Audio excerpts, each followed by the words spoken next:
Well, here we are, another Tuesday, everybody. Welcome. Matrix Money Tuesday.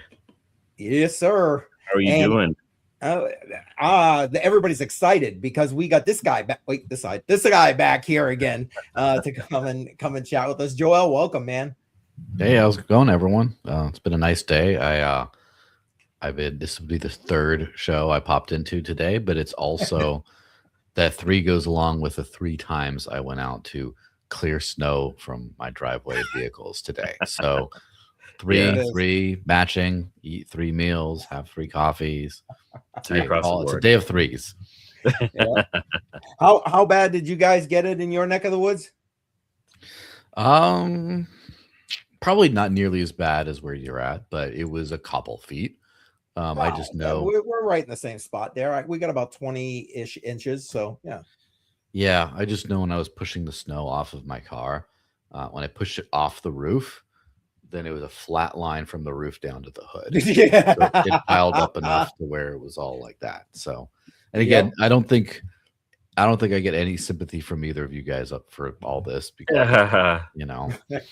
but whatever. You're not going to get any from me. Yeah, right. Jar was commiserating a few minutes ago at the aches in his back. Yeah, my back is done, my shoulder's done, my wrist is done. I've been shoveling nonstop for 3 days, so yeah, it's we got quite a bit up here. Yeah, that's what passive for the gym over here. Right.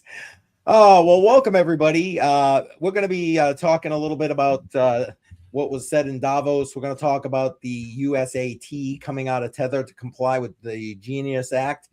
About Vitalik saying, "Hey, man, we need some privacy in this space." Go figure. And then we'll get into the very end. What is where I think the bulk of the discussion will probably come, where we do talk about the potential loss of privacy and what's coming with regard to that. But before we go do all that, guys, what do you say? Let's go say hi to the chat. How's that sound? Let's do it. Yeah, absolutely. All right. What do we got? Yeah, Grind on Target. I like that. Nice name. Welcome. Appreciate you being here. And of course, Joel brought the posse. We like that. And Shuby is in the house. If you're on my channel, Shuby Buckets in the chat.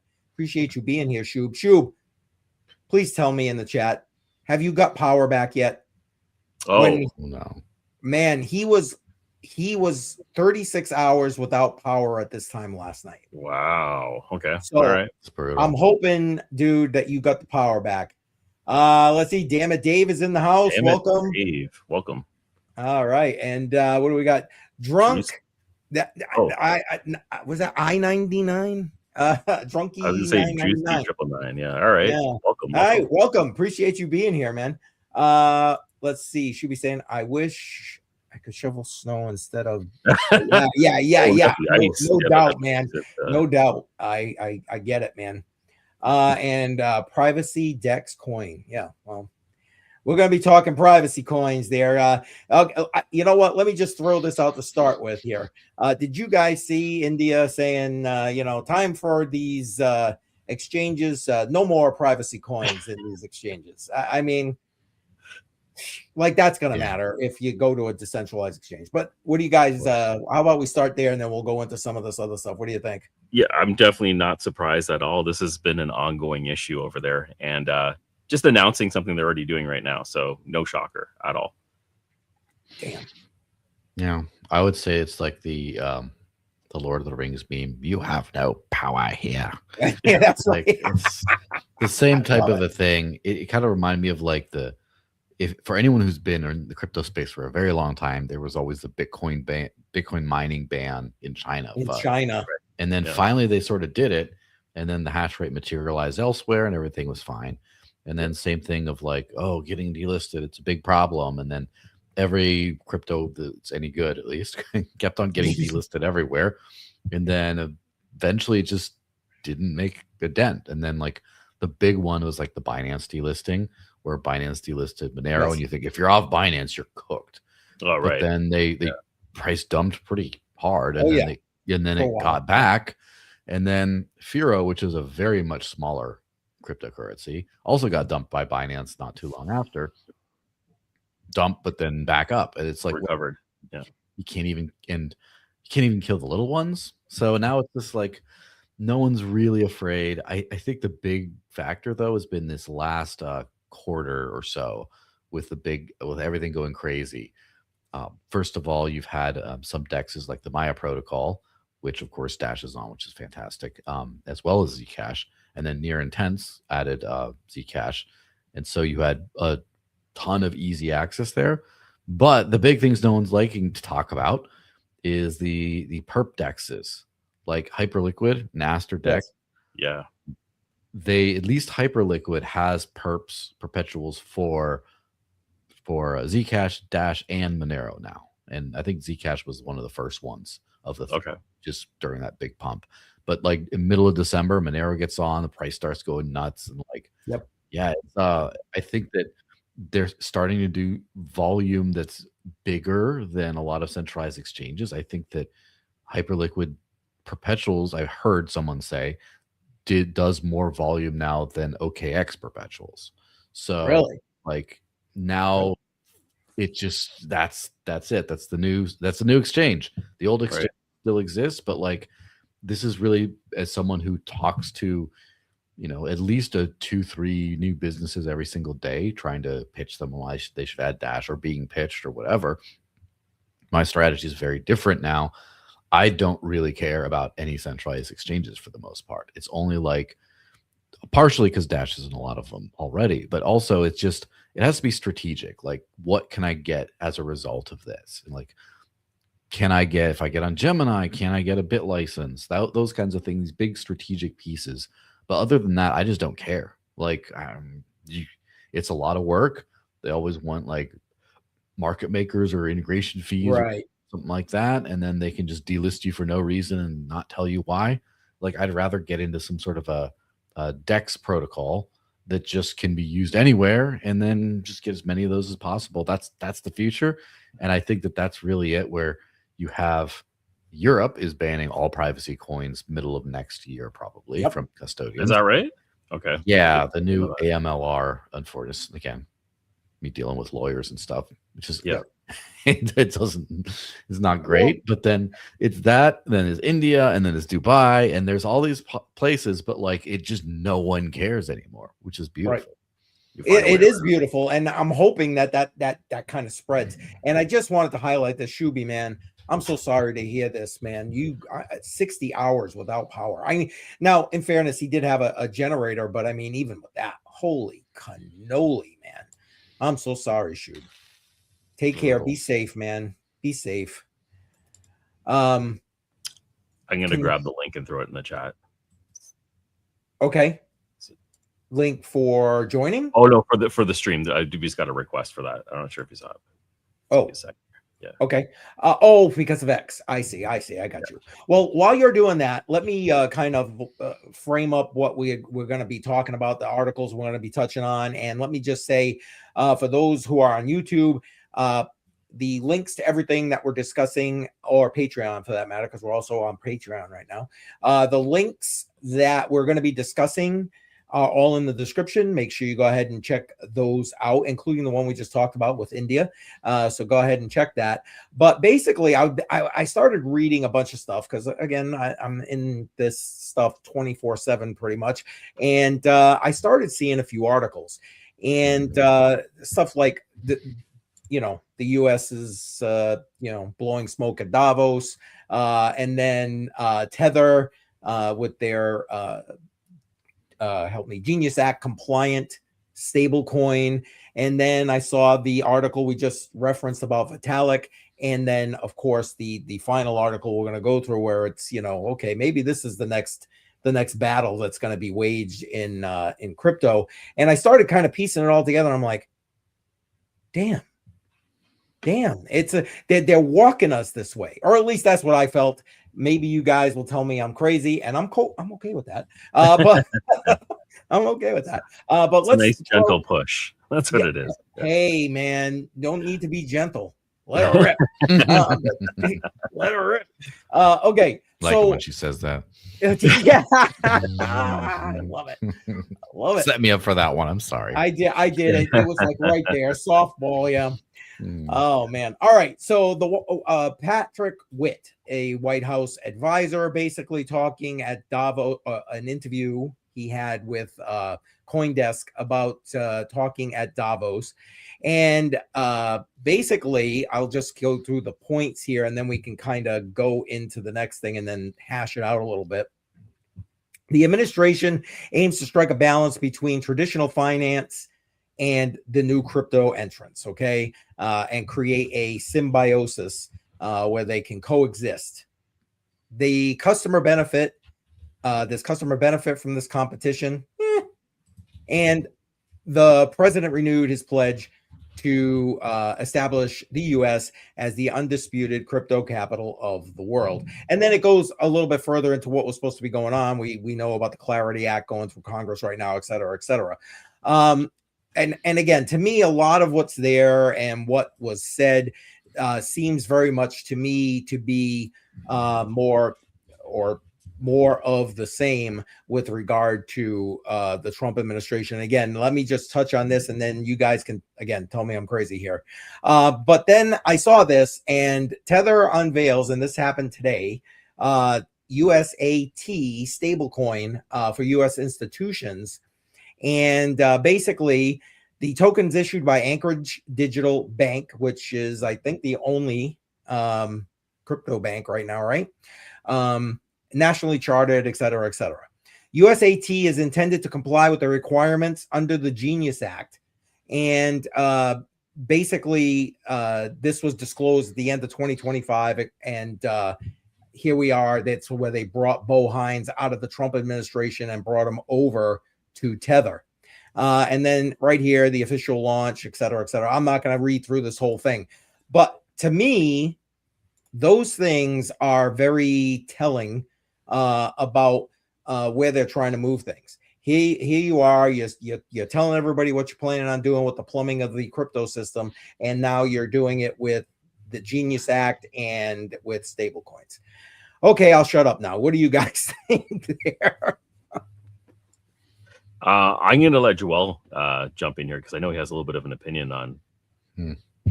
Yeah, this is just a little kind of funny. Yeah. So I'm conflicted in how I think about Tether because it's on the one hand one of the biggest sort of scams in the crypto space, kind of at scale, and on the other hand, it's also one of the most successful businesses with a product market fit that knows how to make money by giving people exactly what they want. It's kind of both of those things at the same time. True. And so Tether had two big business models, kind of. The one was to be able to sort of print money out of thin air in terms of you could just say, this is worth $1 and we have backing. We say we do, but not all in dollars. And no, we won't let you audit us. Like that cheat code, the infinite money glitch, as they call it, right? That sort of cheat code was one of those things. And the other one was the dollar for the world that does not have an access to a dollarized bank account or bank accounts. And they've done phenomenally in both of those. And neither of those things really flies too well in the US for, a variety of reasons. But like, for example, I think that Tether started to become one of the most popular cryptocurrencies on darknet markets. I mean, for a while, it was just Bitcoin, and then it was Bitcoin and a few others. And then it was mostly Bitcoin and Monero, but especially Monero doing most of the heavy lifting.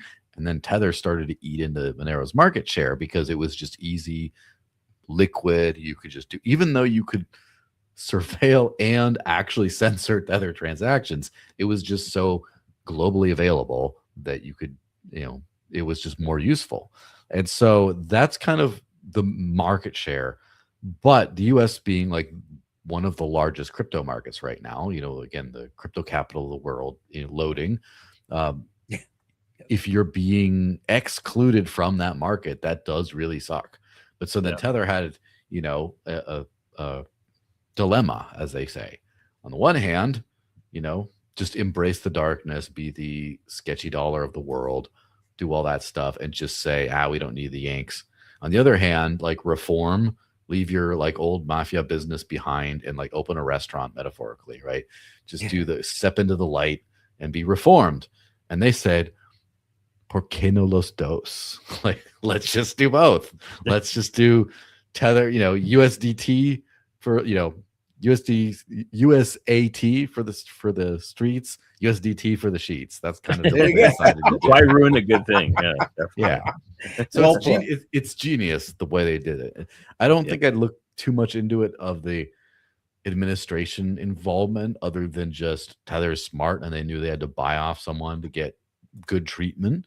And so that's kind of it. But it's going to be like, no doubt, USAT, USDC, PYUSD, PayPal's, one as well, and a few other big ones just fighting it out for dominance in the US markets. And so, it's going to be interesting to see. And I wonder if we're going to see, I'd like to see which one makes them more money, the light or the dark. I can guess, but yeah. Do we know if there's collateral or audits that's going to go along with the USAT? Has that been announced? Yes. Well, I think that's built into the Clarity Act, isn't it? Yes. Is it built in? Okay.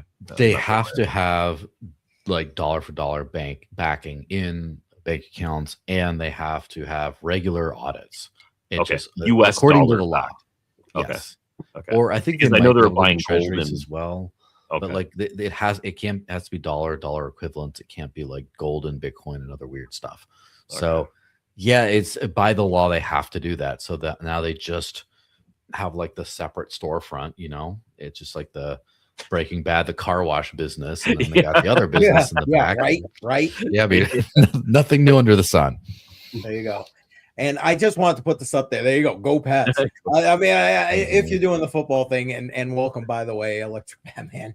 I was also going to bring this up real quick. I am completely unfamiliar with this at all. Joel, as something maybe in your chats about different privacy items you've heard about, and he followed up with, and welcome, by the way, he followed up with this. US Cloud Access.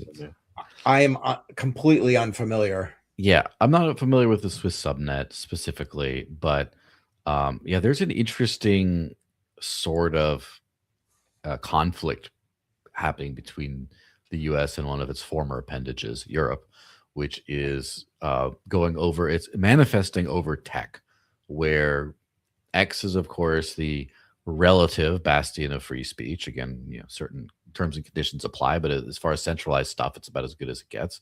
And a lot of European governments aren't liking that because it poses some problems to a lot of the regimes over there. So they've been trying to sue X and fine and all this kind of stuff. And now you see the US is sort of starting to fight back, basically saying, you all run on our cloud infrastructure.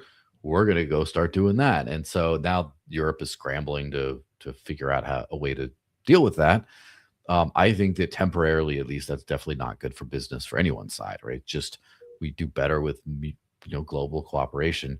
I do think it's funny trying to build just like I've heard there are Europe only sort of payment cards being developed and things like that, and just to get away from Visa, MasterCard, and it's kind of a dumb way of approaching it, but this should be the wake-up call to shed centralized dependencies. This should be where you start to go use decentralized solutions, and then no country can be beefing with you and say, we're going to shut off your supply of whatever. And I mean, we've seen some things like that with for example, Starlink being able to help in countries where they have shut off the internet due to protests, things like that. There should be some lessons kind of learned here. But it's kind of funny to watch play out like this. Yeah, I agree, and it's I don't know, maybe it's again just me, but it's it's going in slow motion. It's you can watch the crash coming, the happening, the fall, the whatever, and then it's just I don't know, maybe it's just me. I don't know. It's gonna be a lot of trial and error. I was gonna say, I mean, if Bedell was here, I'd say Bedell gave me one of his gummies or something. But enjoy the ride a little bit. Hey, Automatic Beast just chimed in here, and Chadwick 129, welcome. We'll get to your question a little bit later because we want to keep kind of going and stay as close to on track as we can. All right. Speaking of on track, you were talking about decentralized options. Well, guess who agrees with you, Joel? Mr. Buterin agrees that we need more decentralization and privacy tools here in the cryptocurrency space. Can you believe that? I mean, anyway, basically, he's talking, and he goes through throughout this article, basically talking about how he's replaced a lot of his centralized online things with now privacy first alternatives. And he's arguing that users should stop sending large volumes of personal data over centralized services. Well, hello. The comments frame privacy tools not as a niche crypto product, but as an everyday software solution linked to personal computing habits and to the broader debates about the digital autonomy. And again, links are in the description. I'm not going to read through this whole thing, but I don't know. I was, I guess, happy to some degree to see that Vitalik is out there because I mean, whether you like him or don't, he's got a voice here in the space. Yeah. He's got a following. So I like that he is putting privacy first forward because I think it's something that definitely needs to be discussed. You guys got any additions you want to throw in on that? Yeah, well, it's definitely nice to see privacy tools. It's sort of like trying to fix a problem that he helped create. Yes. When it comes to at least the crypto space, but with definitely the tools that he mentioned are some of the ones that I've used as well. And he's pointing out a real problem when it comes to end-to-end encryption. Like there's a lawsuit that's happening right now with WhatsApp where their end-to-end encryption is not actually real. Yes. The company has complete access to data that's in there. So that's just a whistleblower that's courageous enough. Facebook and privacy like peanut butter and jelly. Right. Exactly. So there's a real problem with trusting corporate entities. Like you have to have decentralization at some point if you really want to have fast, secure, real private transactions. Let me throw this out there, and then Joel, please jump right in here. But look, we just had the sale of TikTok to who? Oracle. So like, hello, talk about in the hen house there. I'm just saying. And I see a bunch of you jumping on in there. Crypto Billy, decentralized, creative, welcome. I'm probably missing people, but appreciate you being here. All right, go ahead, guys. Go ahead. Oh yeah, no, I just wanted there's the WhatsApp thing. Yeah. I just wanted to throw that up just in case people are not aware of this because this is somewhat recent. This lawsuit. This is the one that's actually underway right now. There you go. Yeah, it makes sense. I mean, it's funny to see also on this his Elon Musk chimed in on this, and I don't want to get you demonetized on X or whatever, but like he said something about it's terrible, and he mentioned something like Signal is questionable. He says use X, and then use our app. Someone who I know like quoted him and basically said, look, Signal is run by a nonprofit. It's very rigorously tested code. All it does is its thing. Whereas X Chat has been audited and they found like 5 significant vulnerabilities a few years ago, or 6 or something like that, and they fixed 3 of them. 2 are not fixed, and 1 is like they're not sure about. And so it's just like, dude, you shouldn't be doing that, really. And of course, he knows this. I think he's just trying to promote his product, which I can't blame him for. Then also, Pavel Durov did the same. That's the CEO of Telegram. And Telegram is the leaky faucet of all leaky faucets. So a lot of people are trying to pile on WhatsApp who, are in glass houses, basically. Yeah. Yep. Yeah, right now the best one I think is supposed to be Signal. I haven't actually tried X, but aren't they supposed to open source their code for the platform soon, so we can actually check it out for ourselves? And I think so. I think Signal should be open source, right? I thought Signal's open source. Yeah, I'm pretty sure Signal is. The X platform is supposed to go open source as well. Algorithm. There's only the problem with open sourcing something like X, and again, I think you need to build decentralized alternatives, so this isn't a problem. But the problem is it's hard to open source every element of a commercial product where someone could just steal it and copy it and just do the exact same thing.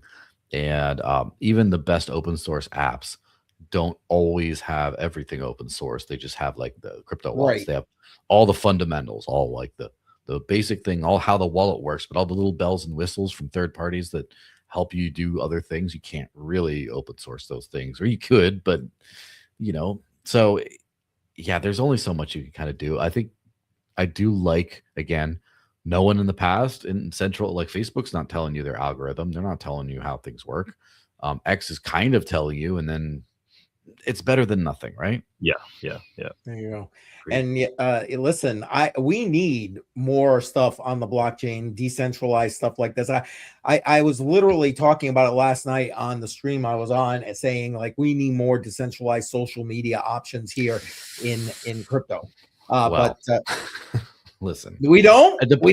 No, I'm just saying it depends on if you have time at the end of the show or something, or maybe a different show. I could do a demo, but that's a different thing. Ooh, okay. I'll make a note. We got time. We have time. Oh, yeah, let's finish the agenda. Time. There it is. Let's finish the agenda first, and then sure. And I promise I will like speed run it as well. Okay, no problem. Well,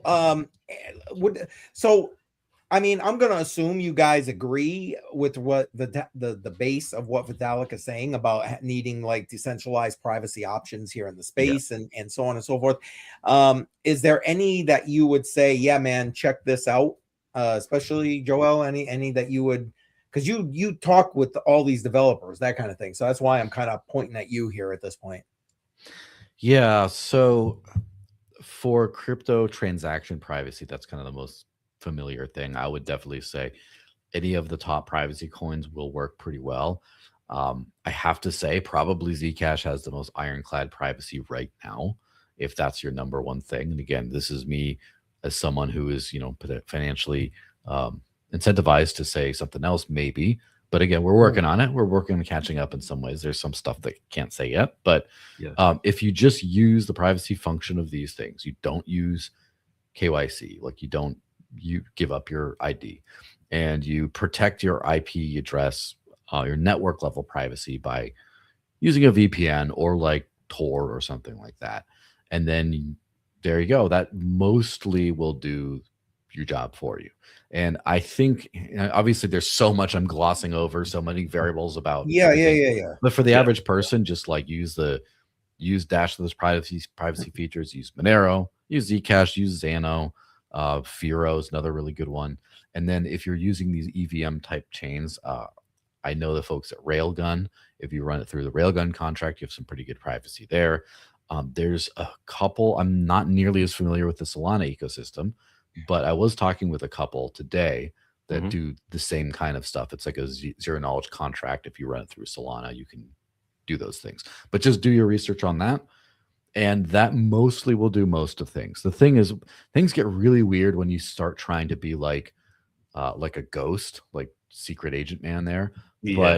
For if you just like have a secure OS that isn't spying on you, like Linux, like you can handle Ubuntu. Ubuntu's not that hard, or Mint or whatever. User friendly. It's fine. If you can figure that out, you can use Brave browser, which looks 99% like Chrome. If you use Graphene OS on your phone, have a de-Googled phone, that's a little bit more of a step.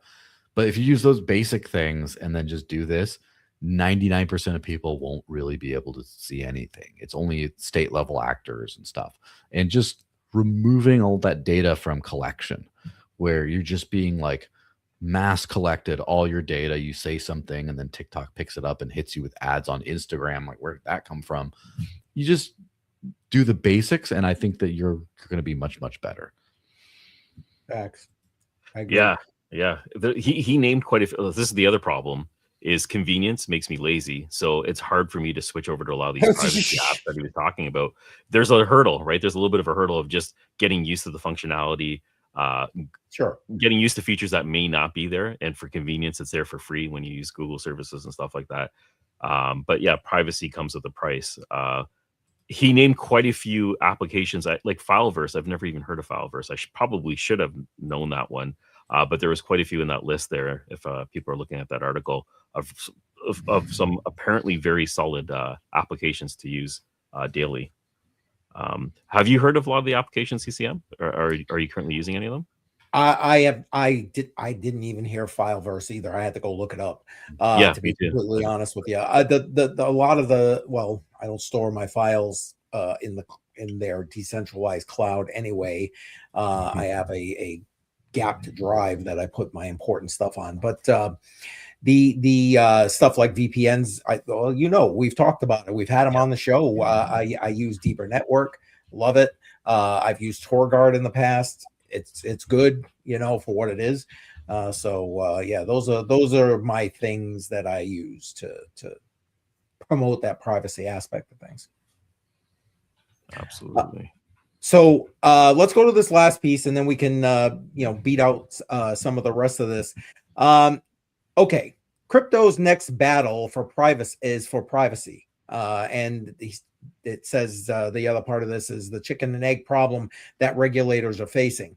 I'll give you the basic outline right here, and then I'll give you the skinny on the chicken and egg problem that I had AI just put it together for me to make it easy.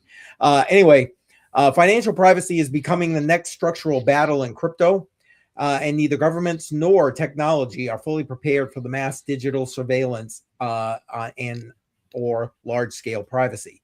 Institutional adoption of cryptos is accelerating, and more banks and payment companies test blockchain for settlements. But the technology itself exposes transaction data to the public. And basically this quote right here, this is why, even though blockchain transparency is a feature and not a bug, it does not work for large-scale use without some form of privacy. And I agree. And then they talk about trying to build in that privacy right here with the ZK feature. And I'm going to read the breakdown of what the AI put together. Basically, the AI summarizes it like this. Zero knowledge proofs are the technical solution, allowing for verification without revealing data. However, regulators won't give clarity until they see it work at scale, and the industry won't build it at scale without regulatory clarity. So hence chicken and egg. But I agree with the fact that, I've been saying it for a while now. Privacy coins are going to be huge. And I said 2026. I'd like to say, yay me. But here's the thing. It sucks that they got to be, if that makes sense. You know what I mean? It sucks that they got to be. All right, guys. What do you think? I mean, what's your takeaway on those? Yeah, the chicken and egg thing is kind of interesting. Sometimes you just gotta lead with one, and then the other presents itself. And I think that sometimes with crypto we forget who we are and what we do here. We forget that we created something that's supposed to be decentralized, censorship resistant, and completely without the ability to shut it down, and that you can have a completely anonymous founder with no VC funding who just kind of launches this thing and puts a very explicitly sort of contrarian / political message in the very Genesis blog about the bank bailouts. And like, this is our heritage. This is where we come from. So my kind of little bit more Zen take on all that is value is value. At the end of the day, you should just build stuff that does good stuff and don't worry about the rest so much. And so that's kind of the thing with privacy is, do you think it's good? Yeah, I mean, I think it's good. So then build it and make it better and put it out there. And if it is valuable, people will use it. People will use it. And they will use it. And some people will be too scared to use it because the government banned it. Other people will be too scared to use it because the government hasn't banned it, but just hasn't said a lot on it. And they're just waiting to see because it's risky and blah, blah, blah. Yeah. And eventually we just get what we want. We get it all the way through there. And the big thing I have to emphasize whenever I talk in these kinds of like contrarian ways is remember that while crypto isn't censorship resistant, you are able to be censored as a human meat sack. And like, for example, I've known I came into crypto a little, like the first Bitcoin I ever got was like a month or two before the Silk Road got shut down. And I've known Ross Ulbricht's mother for many years in her long, tireless battle to get him out. And now he's actually out, but it was looking like he never would be. Right. And that could be you. So be careful. I'm not trying to get anyone, you know, thrown in jail or whatever.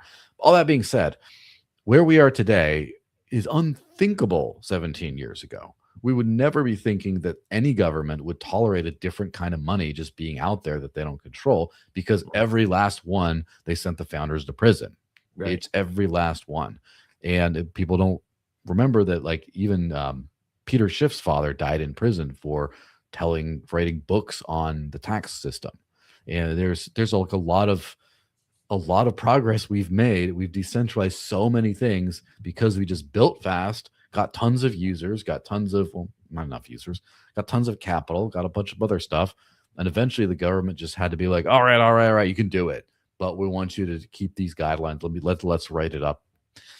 Let's get entrenched so that the next set of people, the next set of Brian Armstrongs, Jesse Powell's, Winklevoss twins, etc., can literally buy an election, let's be honest, and just make sure that their business interests, which are thankfully mostly aligned with the business interests of decentralization and a free money system, that those end up winning out and being represented. So yeah, just build good stuff that works, stuff that you care about. And the will they, won't they thing is for big companies and institutions and governments to sort of sort. Fair enough. I just want to bring up a couple of quick comments. Paranoia is so far ahead that it's not even going to matter, basically, is what he's saying when it comes through to the privacy issue. And then he's follows up in another comment basically saying, you know, it's going to be a long time before regular people kind of get it. And I agree with the long time thing, but I mean, I'm not so sure I agree with the so far ahead in the future thing. We're seeing it in Europe now. Well, let me just do a little bit of a.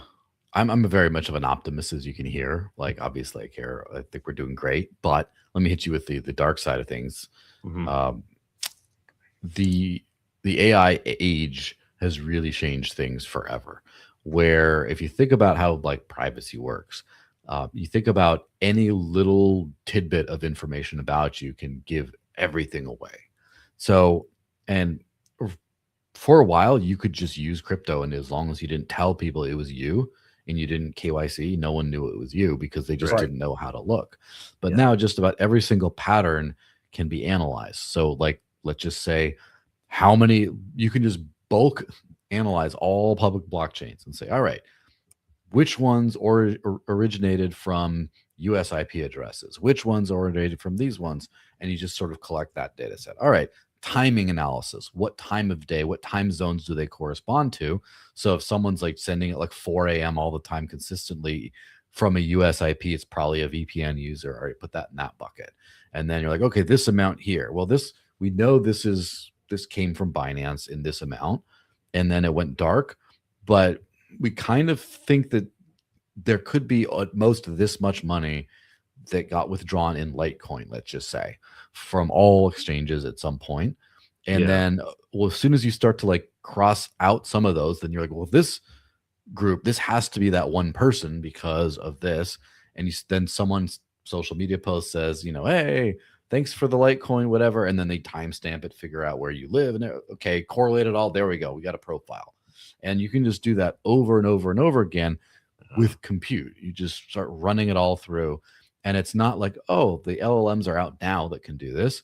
So therefore, anything I did before was private. No, everything you did before is like because they're going back to scoop it up. Yeah. I mean, like I've been on Twitter since 2012. Like all my posts are public since like 2012 on that stuff. I've been, not super crazy about that stuff, but all that's out there, all that past data, the Bitcoin blockchain again goes back forever, and like all this stuff could come back to haunt you. And so like today, like I'm not even saying like 2 years from now, I'm saying like next year, let's just be careful about what we put out there. And so I don't want to make people be like, oh my gosh, this is terrible. I'll never be able to do, I can't even use any of this stuff. You should, but just be careful how you use it. Do everything as privately as you can. And more importantly, we need to build privacy tools. We need to use privacy tools, and we need to throw money at privacy tools and just keep growing and growing and make sure the privacy tools are usable and they don't like suck to use, so more people use them. Let me ask, do you think that development of these privacy tools is kind of like a slow and steady growth right now, or do you think it's plateaued? What do you think? What's your thought process? I think it's going really well and really fast. And the only reason I say that is because I've watched how it has developed over time. So like as a little like history lesson, like, you know, from the old Unk over here, Crypto Unk, which should be what I should call myself from now on. You know, so from, you know, my first Bitcoin wallet was 2013. And I remember 2014 or something like that. They changed it so where I got a new address every time. I didn't even understand it. So I thought because I started with one Bitcoin address I kept reusing. And I was just like, that's just the worst for privacy. But like I had that one address, and then they kept giving me new ones. I didn't understand why eventually. And it's like, okay, well then there's that. Then somewhere around 2013 to 15, I don't remember. So Dash integrated its privacy function in 2014. I think it stands as the oldest still surviving privacy project. And then Monero came out a few months later. At the time, Monero just had a ring signature, so it had a few decoys, but all amounts were public and visible. And Adam Back came out with something called confidential transactions, which is a zero knowledge proof that hides the amounts and balances of addresses. That was meant for Bitcoin, but Monero implemented it in 2017, and the transaction sizes were huge after that. So like 2017, 18, 19, maybe even, I don't remember. But Monero fees were consistently like $2 a transaction for several months in a row because of just how much data this used. It was just unworkable. And then a cryptographic upgrade called Bulletproofs came out, where you manage to do the math that does this hiding like in so much less data, and then all of a sudden the transaction fees went off a cliff because it's now easy to do. I remember the very first Zcash transaction I ever saw someone do in person was 2016 or 17. Someone brought a laptop to a store, and with his command line wallet generated the Sprout pool cryptographic proof for this, and it took him like 10 minutes on a laptop to generate the transaction. And now, several generations way better, way more private, way more solid, the Orchard pool can be generated on a smartphone in like 3-4 seconds. So like I've seen the tech get so much smoother and better. Now there's some ideas with the way Zcash is scaling. There's a project called Tachyon, which would make it so you could scale it a little bit more effectively with the infrastructure to have millions of people. There's a lot of stuff going on. We're still far, I don't know. I would say we're 5 years from everyone can use top level privacy, and you can get a lot of people using it, and it works. But like right now, we're not there, but you're getting close to this breakthrough, I think. So then you don't think it's going to take all these, like we're already seeing, you know, India ban it, or privacy coins I'm talking about, seeing, you know, Europe going in that direction. The US, if you ask me, is not far behind. You don't think it's going to take that kind of push for an acceleration in the privacy end of crypto? You think it's just going to kind of get there within the next, by the end of this decade? Let's go with that. I think we're seeing the acceleration now. Like you're seeing the market throw money into it, even despite all this uncertainty. We're seeing, you know, things do pretty well. We're seeing the US sort of call off a lot of problems, but then the rest of the world starting to ratchet things up. And then, as we said, with the DEXs, we're seeing it not be a problem anymore. So I think it's really going to escalate, and I think probably what we're going to see is, if I were to guess, I think we're going to see a large adoption of privacy assets around the world, And then we're going to see a lot of pressure being put on a lot of these more restrictive governments saying, hey, why can't I need privacy. I got carjacked in Paris because, someone tracked to my ledger that I had this much. And, why can't I do this? Your government's banned this. And they're going to find some kind of a compromise to let a little something back in. I don't know if that means you can have privacy as long as there's a back door, right? Which some people might do that kind of stuff. Or there might be a thing where there's just certain requirements. Like if you're using privacy assets, you have to disclose the view keys for the previous 2 or 3 hops, and then everything's fine. And it's going to be a big pain in the ass. People won't want to do it, and it won't really do much, but it will make the regulators feel like they have some power when they don't actually. And then same as cops have always done, they will still find ways of catching criminals who use cash and other things like that. Digital cash will be no different, where they'll still catch people through non-payment means and then just be like, gotcha. So yeah, I think it'll work out. It'll be a little bit of a struggle on this way to working out, but yeah. Well, hell yeah.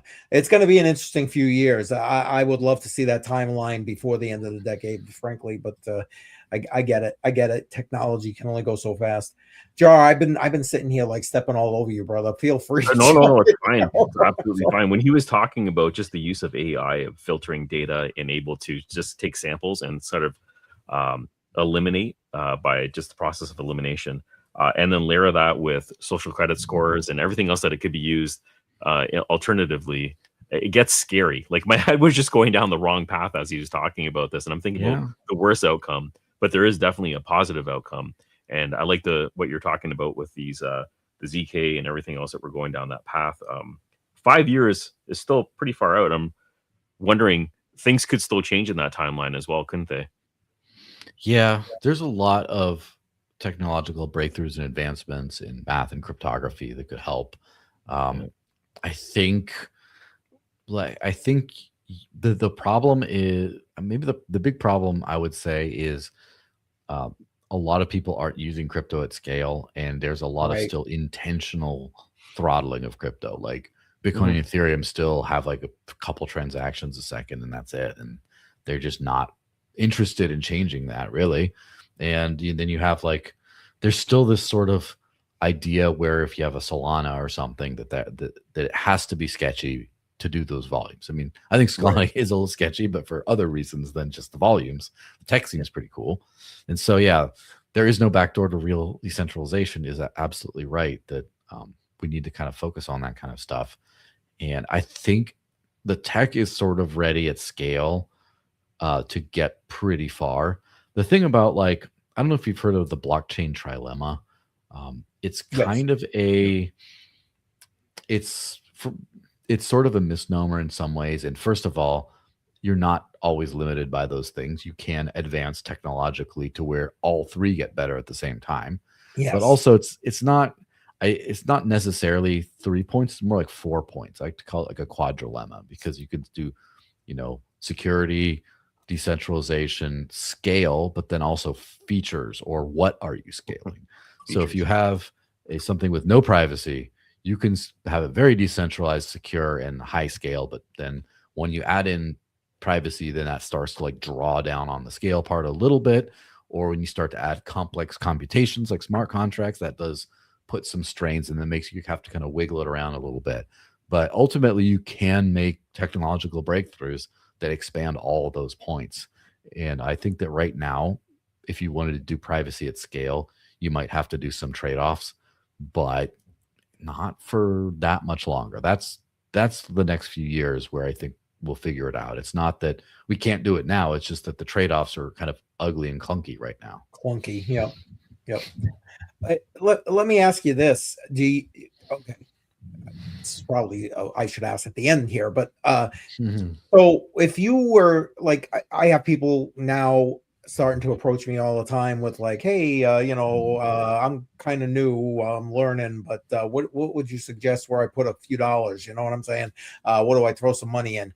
And as much as this is not financial advice, old guy interwebs, it's still, I like to try and point them to a few, do your research, figure it out. Do you do that? And if so, do you point them to privacy coins? I'm not asking for a specific one, but like, is privacy coins part of the mix? Jar, what do you want to say first on this? And I'll follow up on. Well, no, Monero was usually the one that would lean towards.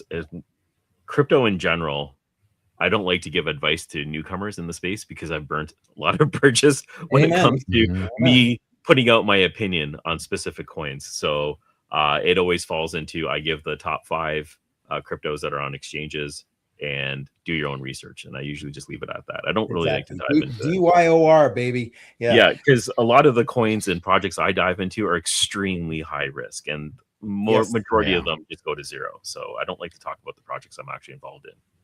Yes, that makes sense.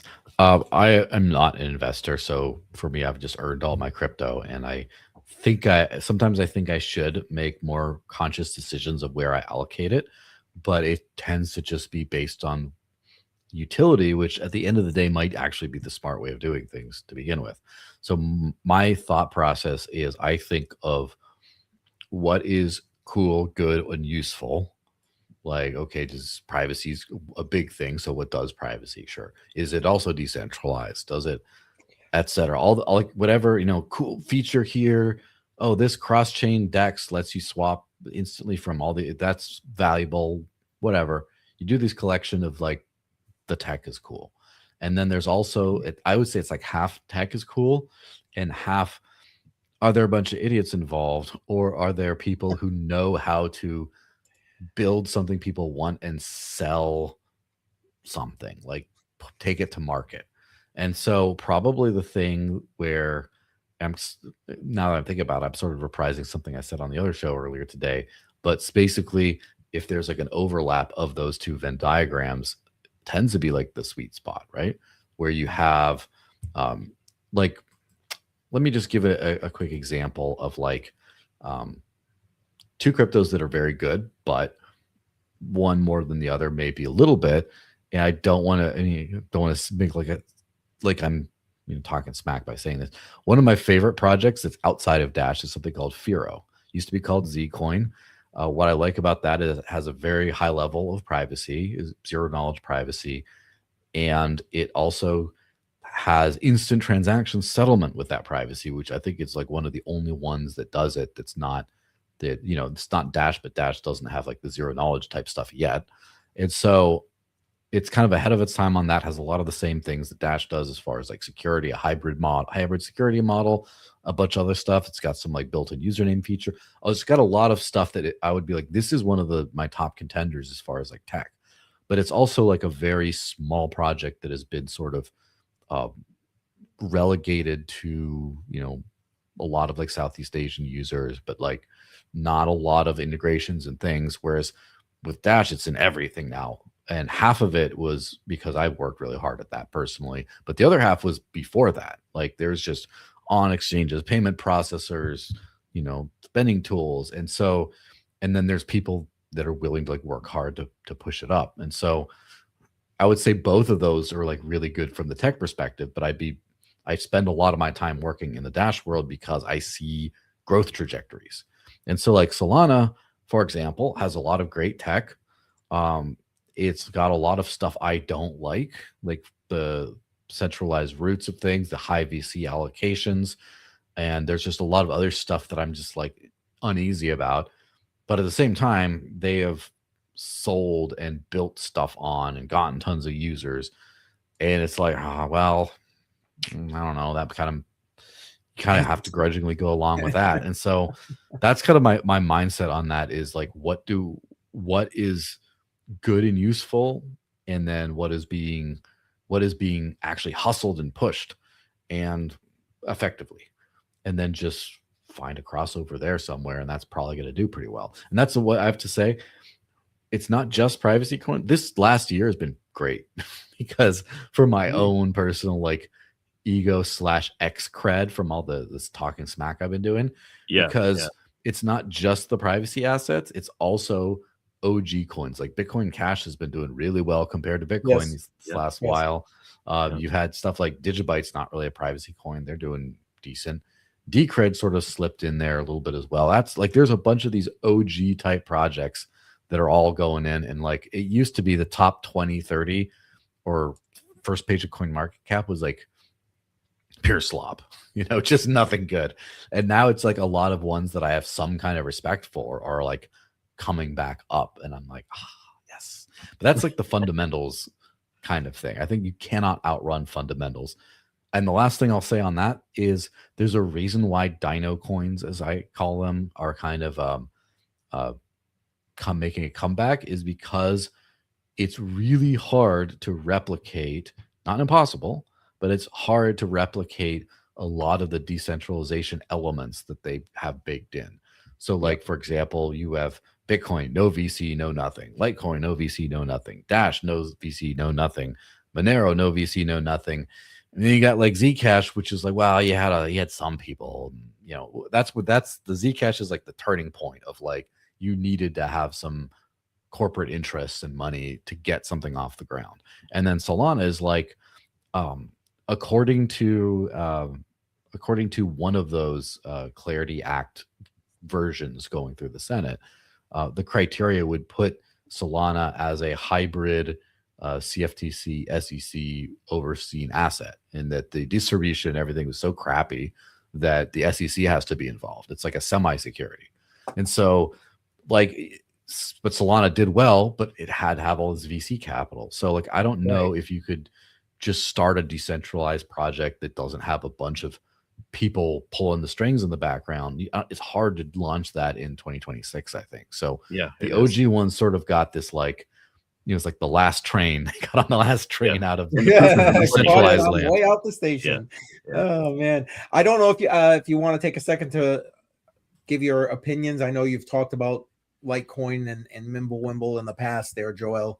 What I would say on MWeb is, and I've had to think about this a lot, it's probably one of the top two. It's very high in the privacy scale as far as the most like well-engineered for how hard you had to work to do it kind of things. It's just like it's probably the biggest bang for your buck privacy solution out there, if I were to be honest about that. Again, I don't promote anything that has MWeb, so you could tell I'm not like paid to do that. But it's because it has confidential transactions and then a basic sort of mixing thing. That's how Mimblewimble works, to sort of combine stuff. And so you get a very lightweight, and also, as I mentioned, privacy adds extra data. Mimblewimble, of course, MWeb takes the transaction sizes are like larger, so it takes more like bandwidth to do. But the actual remaining stuff that's stored by the blockchain is like pruned significantly, so you don't have like a bloated hard drive. And it's kind of unique in that. And it's also added in as a soft fork, as an extension block. So Litecoin technically doesn't have privacy features, but then it kind of does. And there's just a lot of like good engineering for this. Like, it's a very like basic sort of, it's like what I would call a basic high level privacy function, in that it's the most basic of the more advanced ones, but it's done in a really smart, elegant kind of way. And so I kind of a little envious on that front of like how well they got that done. So yeah, big props to the Litecoin community. There you go. I actually had, go ahead. No, I was just gonna say, and thanks. You get some thanks for answering that there. Yeah. Go ahead, Jar. I'm sorry. Wealth knowledge. What I wanted to just slightly bring up is maybe you had some suggestions for this, because as you know, I'm in Canada. We are restricted with a lot of things when it comes to crypto and transacting.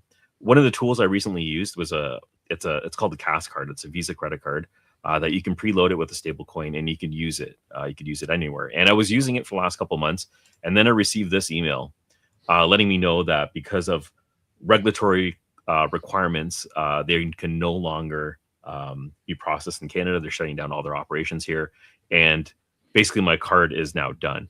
Is there a solution to this that you're aware of when it comes to transacting like a normal person would when they go to the grocery store or the gas station and use crypto for payments that would be available in countries like mine that we're having these sort of issues?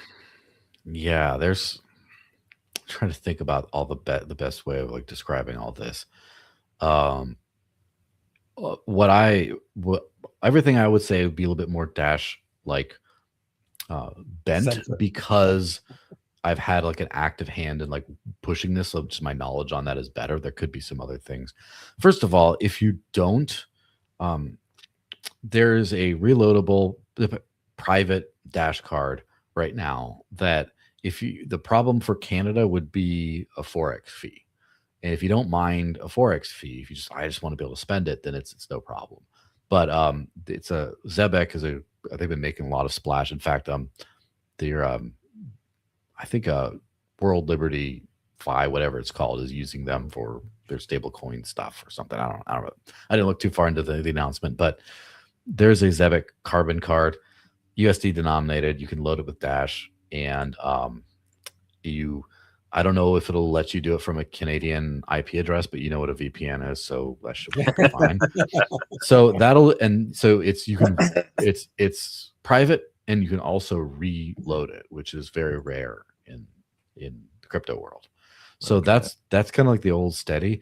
There might be some others, but like I haven't done tons of research into Canada specifically. Yes, that should be it. I know they're in the middle of like changing over their interface. Like that's the middle one right there, the carbon one. So that would be one. I know there are some expansions in the Dash Pay wallet into Canada, such as, I didn't realize this, by the way, there's Yelp has gift cards that you could spend at a lot of Yelp merchants, like merchants that are listed on Yelp. I did not know. I didn't learn about it until it popped up in the Dash wallet, and I think it's live in the US, but I think it's in Canada as well or something. I don't know. There's a little bit of confusion on that because it's just coming out. Yeah. And of course, if you want to pay bills, as far as I know, there's a couple companies like Bitcoin Well that lets you pay bills. As far as I know, Bitcoin Well is Bitcoin only. I've been trying to hassle with them, but again, Canadian regulations make it so that it's hard for them to accept other cryptos. But we're working on a solution for that as well, built into the Dash wallet. So I pretty much, hopefully within like a couple months, you can spend your Dash at Bitcoin Well to pay for cryptos, pay for your bills and stuff. So, and I believe Bitcoin Well just went KYC as well. Did they?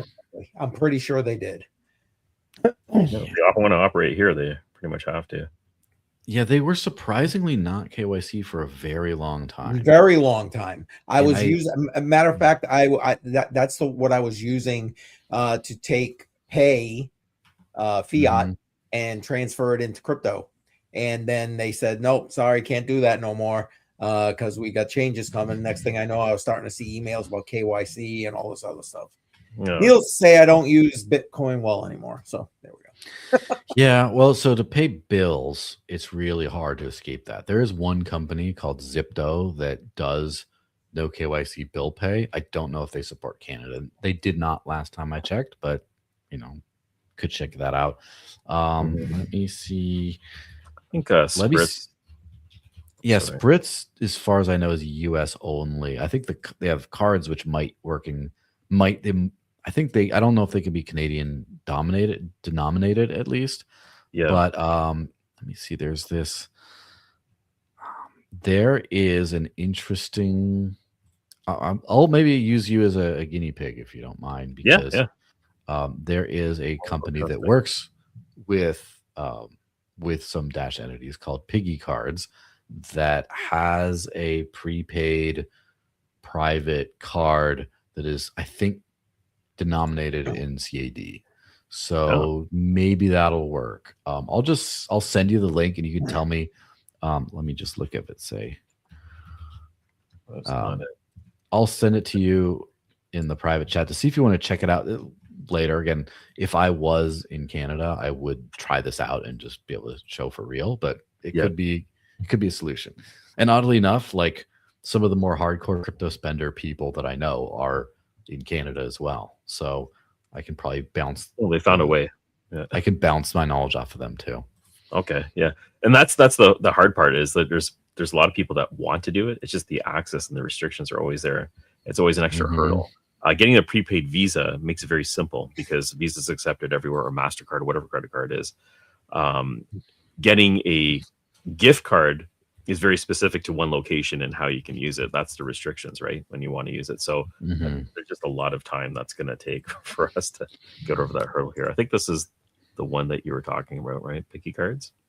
Yes, and you can get some. You can save on some stuff. They are integrated directly into the Dash wallet. I don't know if they are for Canada yet, because again, every time you go do something, every time you want to do something, there's just the regulatory hurdles are not just one thing. It's just like every step. Like, do you have a liquidity provider? You get this thing. Such a pain. Yeah. Excellent. Listen, guys, we're already over an hour. I appreciate Joel you being here, man. This has gone really well, and we got an active chat. Thank you so much. And Jar, there's still one question pending for you, but I know that Joel, you were going to go through something with regard to social media, I think. Do you still feel we got time for that? If not, we can put it I mean, I do have to leave soon, but I can do a speed run through it and still do it justice. So I'm going to go. Okay. I'm going to go share my screen to show something off. And this has been pretty cool. So this is, by the way, what does this say here? Awesome. So this is a thing called an app called Yapper. It's on the Dash Evolution testnet. So all these posts, each one of these posts is on the blockchain, and it's all uncensorable and decentralized, but actually performant and works. You don't need a backend server to run this. You don't need an indexer. You can just point at this. And so it's pretty much like a full featured X thing. You get following for you.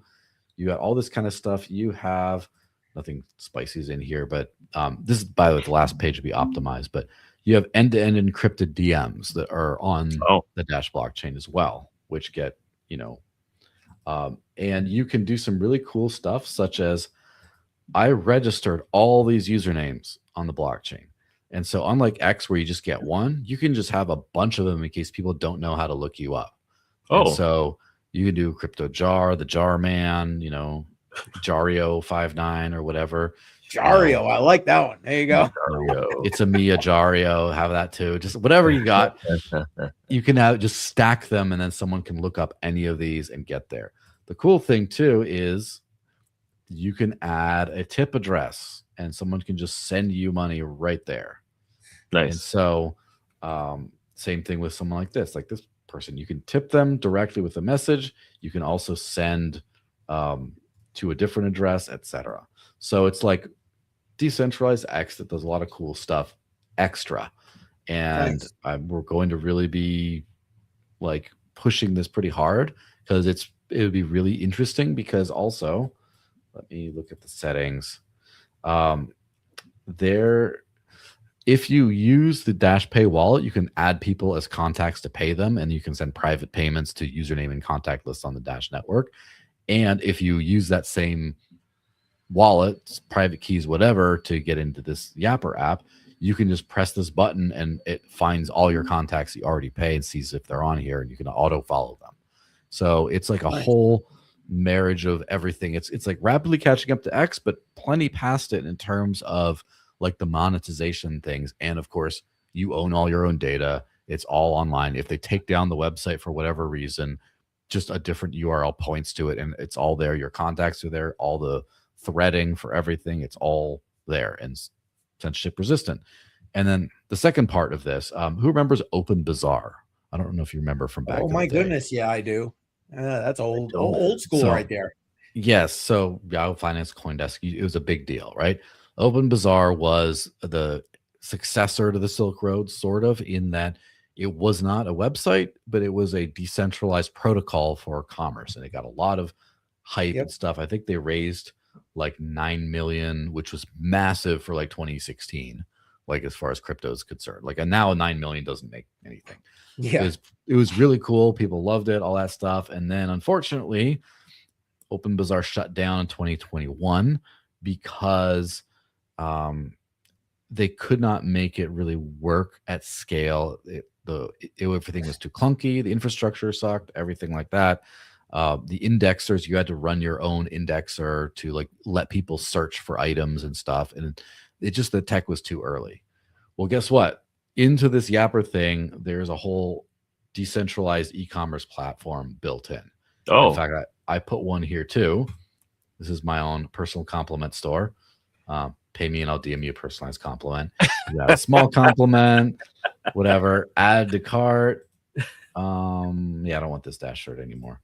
And then you can check out, you do your whatever, and then you have a checkout where now you can pay with crypto and you can attach all that. So the cool thing is not only do you have a store, like an online business that can't be shut down, but when someone sends you an order, it's an end-to-end encrypted order file that has all the order details. So you never say, oh, I lost the order, or the server went down, I can't access my email.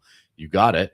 And if someone tries to screw you around, you can have a cryptographic proof that you ordered this at this time with this payment all built in there, and there's no weaseling around that kind of stuff.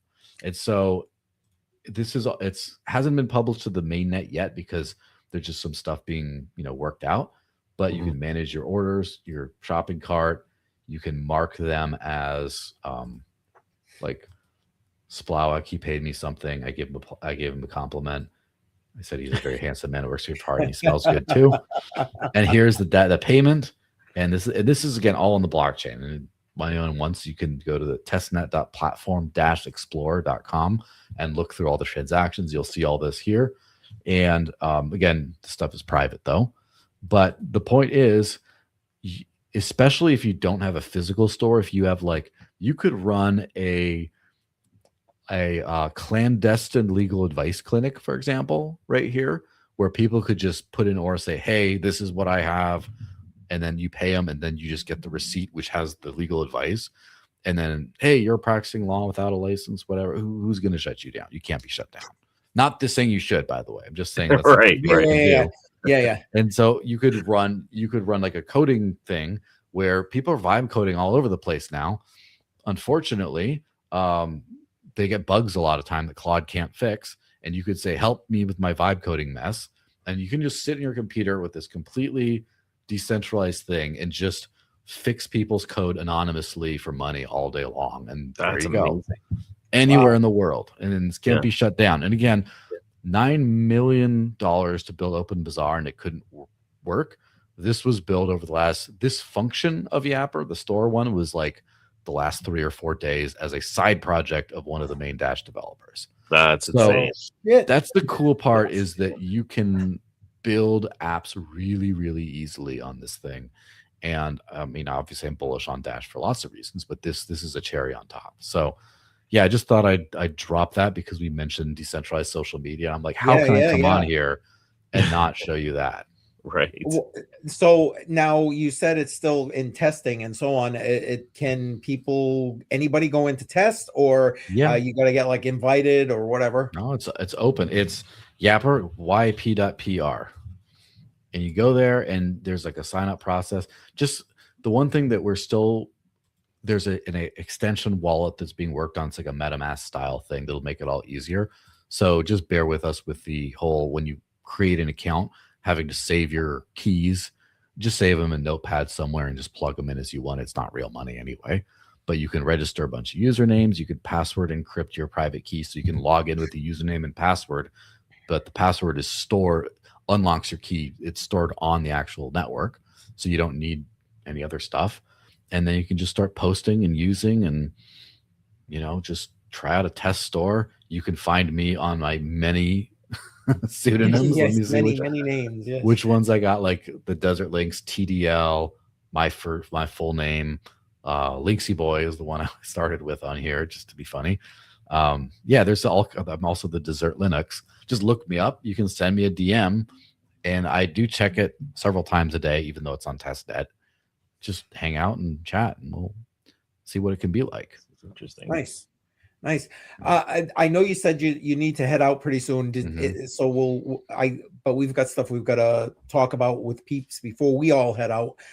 Do you want to just say something to everybody before we go? And thank you again for being here, man.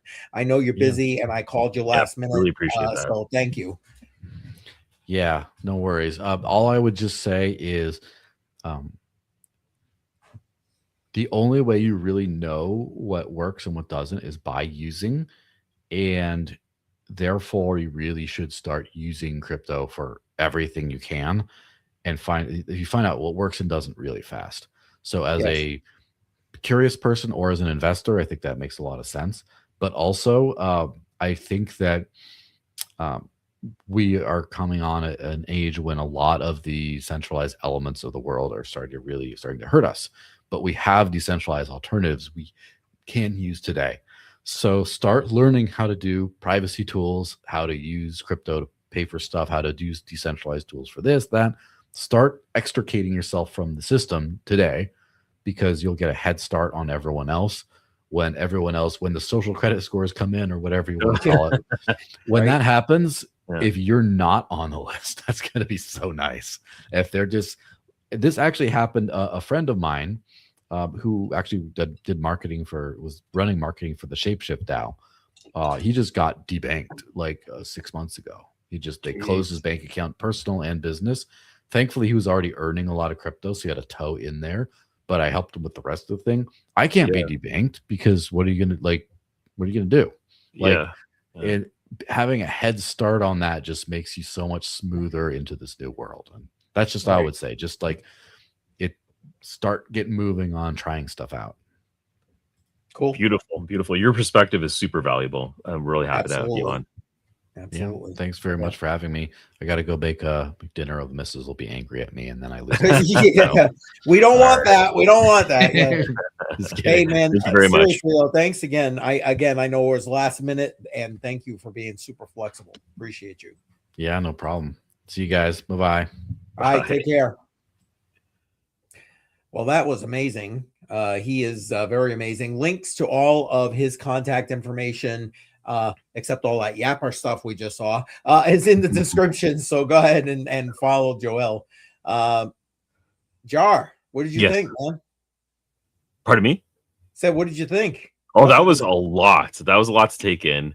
And his perspective, I really like just understanding his opinion on privacy and where we're headed, as well as the ability of AI when you layer it on top, and the path that you could take, because it seems like you can go in one direction, or there is a brighter future if you just look at the tools that we have currently and develop on top of them. So yeah, it's really interesting. How about you?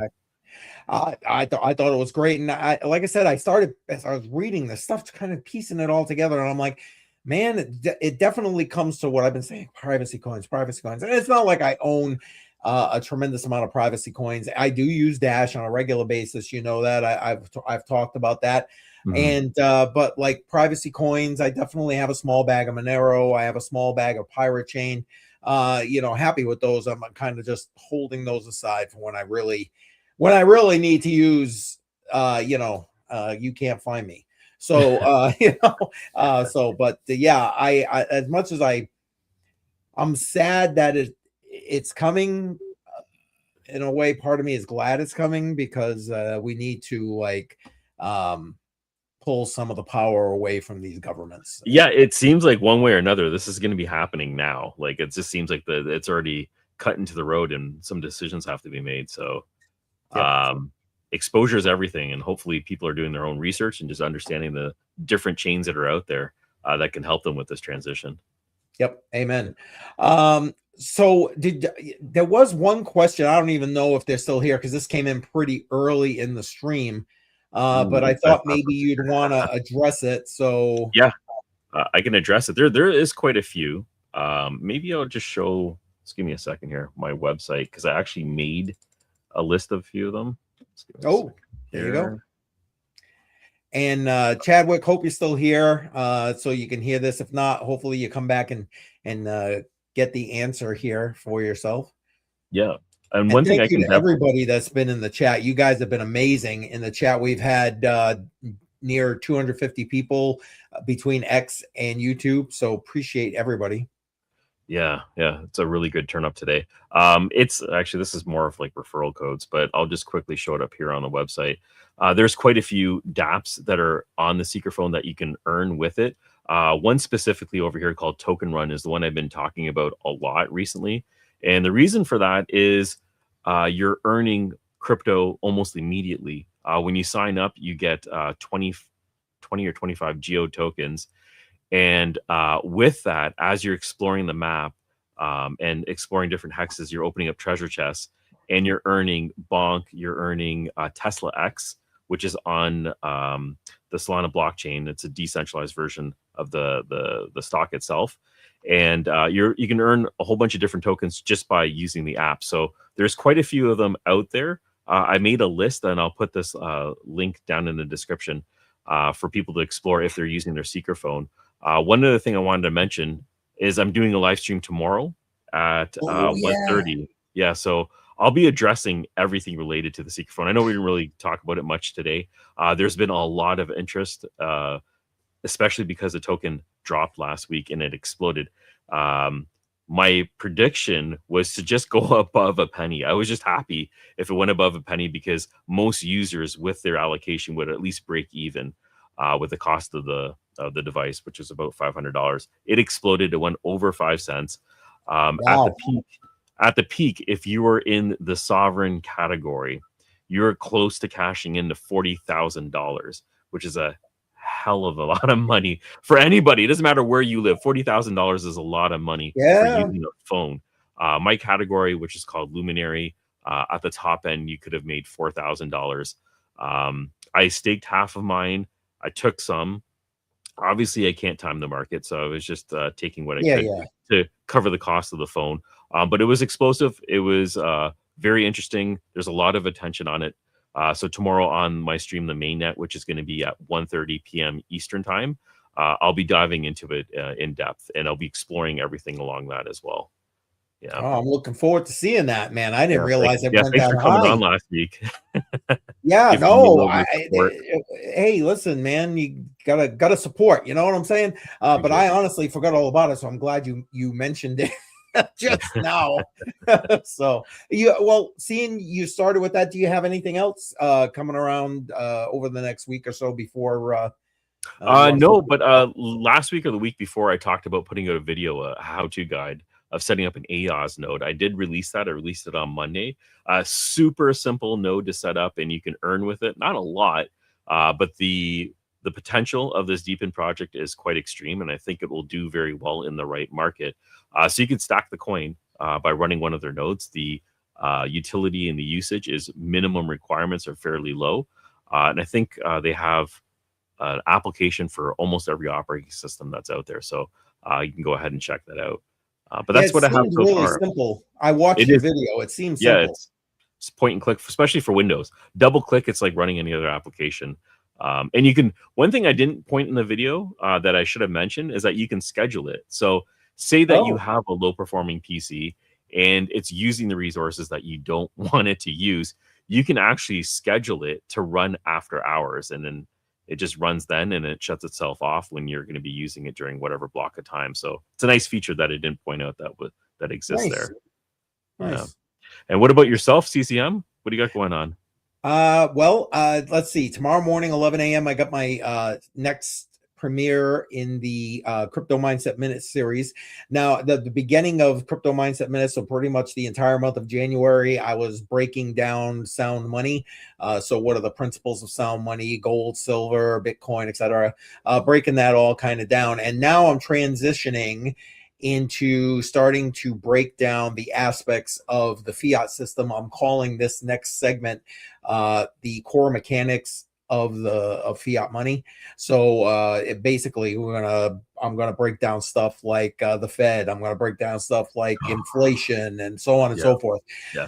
So watch for those. I'm trying to keep up, man. There's a lot of information. Yeah, it is. You're doing a good job breaking it down, because it's really complex. It is, and then to try and keep it to like 30 minutes. That's the other part. Condense it and make it simplified. Yeah, exactly. It's difficult. But anyway, so that's tomorrow morning. The next one I'm actually breaking down, because we all the time, or at least I do. I have to really think. I talk about the interchangeability of certain words that basically screw people up when they start thinking about money. Money, the word money, currency, and legal tender. because they all have different meanings, but how many times do you interchange those words? You know what I'm saying? I'm gonna go spend some money. You're not really. You go in and use your currency. You know what I'm saying? And I get it. That's a nuance. Woo woo. I'm waiting for people to comments in the in the chat. But anyway, so I'm breaking that down because then that'll lead into a lot of this other stuff as I break down the Fed, which is the next one after that. And then let's see. What was I gonna say? Oh, what's that? Transition. Yeah, not that kind of transitioning. Yeah. I know my pronouns. There are none. Yeah. There you go. Anyway, and then let's see, what's today? Oh, and then Friday night, of course, Crypto on the Rocks, and I'm dropping all kinds of clips and shorts. Basically, I have well, let's see. I've got the 2 premieres every week. I've got 3 live streams every week. I've got 3 clips every week and 5 shorts every week. That's a lot. That's my new schedule. Yeah, that's a ton of content. So that's what's going on for me. But Jar, you know what? Hey, Kevin, appreciate you being here, bud. And we've got to talk about next week. Yes, we do. We got JR coming on next week. We're trying to keep bringing you people from different aspects of crypto. We had Joe from Trade Intuition, who was in the chat. I don't know if he's still there. If he is, shout out to him. Bingo bango to you, brother. Next week we got JR. Now listen, JR's story, just to give you the skinny, is he basically taught himself how to trade cryptocurrency. Like thousands of hours of self-taught trading. So it's going to be interesting. Now he's kind of helping people. He's got his own channel. He works with the Piper Academy Network. He's in their Discord. He's showing people how to trade. He's gone from the trainee to the trainer here. And he's got a pretty impressive win rate, I'm just going to say, when it comes to these trades. So I'm looking forward to having him on next week. Yeah, that's great. Yeah, we can see how that works out. That's going to be really, really nice to see. And I just wanted to pop this up. This is like me buying silver and holding it. I still haven't taken any profit, but always take some profit at some point. If you're going to be holding it, eventually you got to take profit, right? Yeah, silver, man. So I have, when I'm talking about silver profits, I'm invested in the traditional finance and some mining facilities, silver mining facilities. So I think now is probably the point I should be taking some profit over there. Hell to the yeah, buddy. Yeah, seems a little bit glamorous. Yeah. I say we wrap it up. Let's wrap it up. It's been quite a long one today. Yeah. Much longer than normal, but thanks for everybody bearing with us. And again, listen, we had let's see, I'm looking right now. We got over 200 people just on X alone. Appreciate you guys on X. Thank you for all the support. Thank you for everybody on every one of the platforms. We really appreciate you. And on your way out the door, you know the drill. Make sure you hit that like button, the heart button on X. Share this thing out. We're really trying to grow the Matrix Money podcast. We really appreciate it. Thank you. Have a good night, guys. All right. Take care, everybody. We'll see you next week. Don't forget. We want to see you. All right. Later. Cheers.